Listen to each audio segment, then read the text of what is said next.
ചെറുവത്തൂർ കുളങ്ങാട്ടുമലയിലെ മണ്ണിടിച്ചിലിൽ പ്രദേശത്തുകാർ ആശങ്കയിലാണ്. മഴ ശക്തമായാൽ മണ്ണിടിയാനുള്ള സാധ്യത ഇപ്പോഴും നിലനിൽക്കുകയാണ്. മലയിൽ മണ്ണിടിച്ചിലുണ്ടായ ഭാഗത്തെ വിള്ളൽ വലുതായതും ആശങ്ക വർദ്ധിപ്പിക്കുന്നുണ്ട്. 4 കുടുംബങ്ങളെ പ്രദേശത്ത് നിന്നും മാറ്റിപ്പാർപ്പിച്ചു.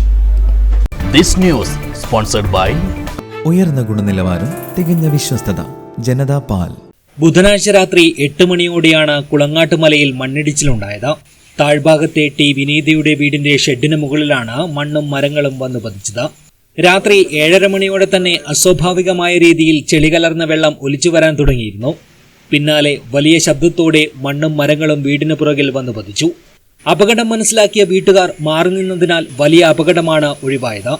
ജനപ്രതിനിധികളുടെ നേതൃത്വത്തിൽ റവന്യൂ, ഫയർഫോഴ്സ് ഉദ്യോഗസ്ഥരും സിവിൽ ഡിഫൻസ് വളണ്ടിയർമാരും സ്ഥലത്തെത്തി രക്ഷാപ്രവർത്തനത്തിന് നേതൃത്വം നൽകി. വീണ്ടും മണ്ണിടിയാനുള്ള സാധ്യത കണക്കിലെടുത്ത് പ്രദേശത്തെ 4 വീടുകളിലെ 15ഓളം പേരെ മാറ്റി പാർപ്പിച്ചിട്ടുണ്ട്.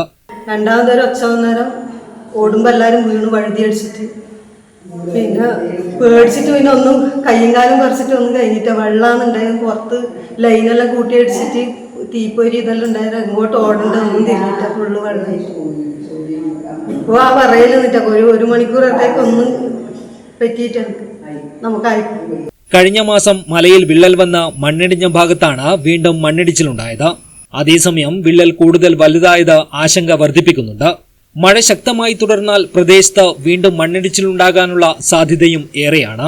അതുകൊണ്ട് തന്നെ ഇനി എപ്പോൾ ഇവർക്ക് വീടുകളിലേക്ക് മടങ്ങാനാകുമെന്ന കാര്യത്തിലും വ്യക്തതയില്ല. പേടിയുണ്ട്. എന്തായാലും ഇനി ഇപ്പോഴേ അവിടെ താമസിക്കാൻ പറ്റൂല.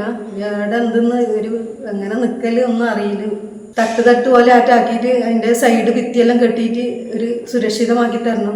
M Rajagopalan MLA, ADMP Akhil, panchayat president CV Prameela തുടങ്ങിയവർ പ്രദേശം സന്ദർശിച്ച് സ്ഥിതിഗതികൾ വിലയിരുത്തി.